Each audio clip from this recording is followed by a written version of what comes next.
que se eleva en la sangre del paciente, sobre todo bajo dos circunstancias: cuando hay procesos alérgicos y cuando hay infecciones por parásitos. Cuando hay parasitosis, sobre todo parasitosis producida por el minto, que es lo que nosotros comúnmente conocemos como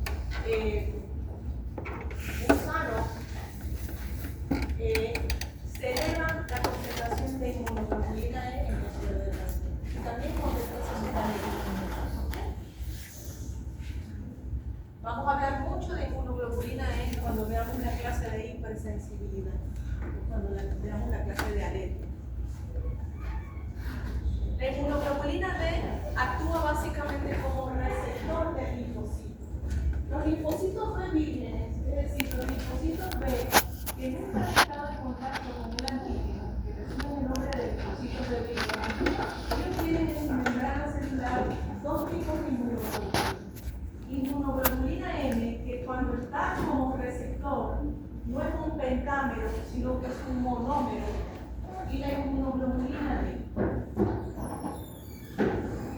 Son los dos receptores que tienen el linfocito B en su membrana celular. No se conoce otra función para la inmunoglobulina D, tampoco se encuentra en altas concentraciones en el suelo, se encuentra en muy pequeñas concentraciones, casi indetectables.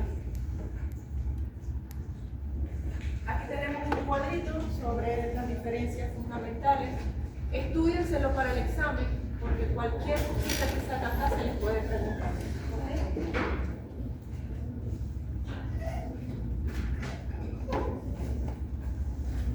Quiero mostrarles ya para terminar algo que me parece importante. Fíjense,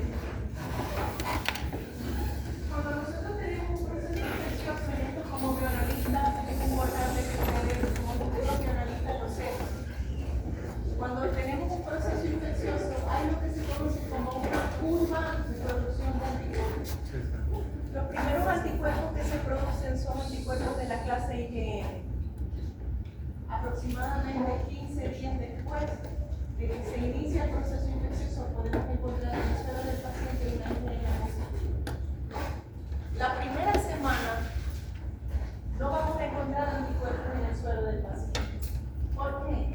Porque se requiere aproximadamente 7 días para que los linfocitos B se activen, se transformen en células plasmáticas y se produzcan los anticuerpos. Eso tarda aproximadamente 7 días. Por eso, si un paciente que sospecha que tiene COVID y ese paciente tiene nada más 3 días con síntomas, yo agarro aquí y le mido en el suelo de ese paciente anticuerpos contra el virus y me sale negativo, no necesariamente significa que no esté infectado. Significa que no se han comenzado a producir los anticuerpos, no aparecen en el suelo los anticuerpos. Pero de repente, si yo le mido a ese paciente antígenos específicos del virus, si me sale positiva la prueba. Entonces es muy importante saber qué voy a medir en ese paciente. Voy a medir antígenos o si voy a medir anticuerpos para poder interpretar el resultado que estoy dando. Luego, si yo mido, si el paciente ya tiene más o menos 15 días con sintomatología y lo tomo en este punto de la curva y me sale una IgM positiva y una IgG negativa, ¿qué significa eso? Significa que ese paciente está en la fase aguda de la enfermedad, va comenzando la enfermedad. Si yo tomo la muestra, por ejemplo, aquí, fíjense, en este punto, donde la IgM coincide con la producción de IgG, lo verde es IgG y lo gris es IgM. La IgM, una vez que se produce, rápidamente al mes, prácticamente, ya comienzan a disminuir su concentración. Pero luego comienzan a producirse anticuerpos de la clase IgG que perduran en el suelo del paciente por más tiempo. Si yo tomo la muestra acá en este punto, yo puedo encontrar tanto IgM positiva como IgG positiva. Eso también me sigue hablando de que estamos en una etapa aguda de la enfermedad. Mientras se siga manteniendo una IgM positiva, es una etapa reciente o aguda de la enfermedad. Luego, si yo puede ser que tome la muestra en este punto, ya no voy a detectar anticuerpos de la clase IgM, porque ya no aparecen en la sangre. Ya lo que voy a detectar, lo que puedo medir o cuantificar son anticuerpos de la clase IgG. ¿Qué significa eso? Estoy en la etapa tardía aquí no puedo decir que ese paciente está en una fase aguda de estrés, sino en una fase tardía de estrés. Esto es sumamente importante, sobre todo también cuando queremos diagnosticar si un bebé nace con una enfermedad congénita. Algo muy importante que ustedes como futuros pediatras deben aprender desde hoy mismo no se les debe olvidar. La IgM es un pentámero, vieron la forma que tiene la IgM, son 5 moléculas unidas.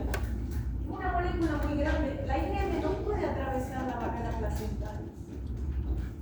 Entonces, si supongamos que una mujer le da toxoplasmosis en el embarazo, la toxoplasmosis es una enfermedad que puede producir retardo mental en el niño, pero ese embarazo llega a término y nace el niño.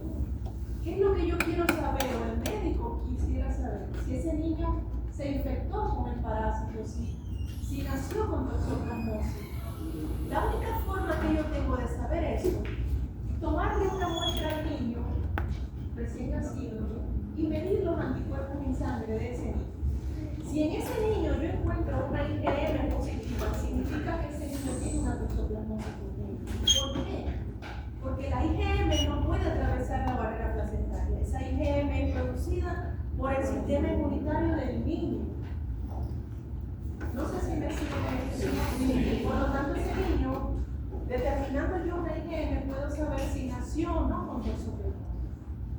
Si tiene una IgM negativa y tiene una IgG positiva, yo no puedo decir que ese niño nació con toxoplasmosis, porque la IgG sí atraviesa la barrera placentaria.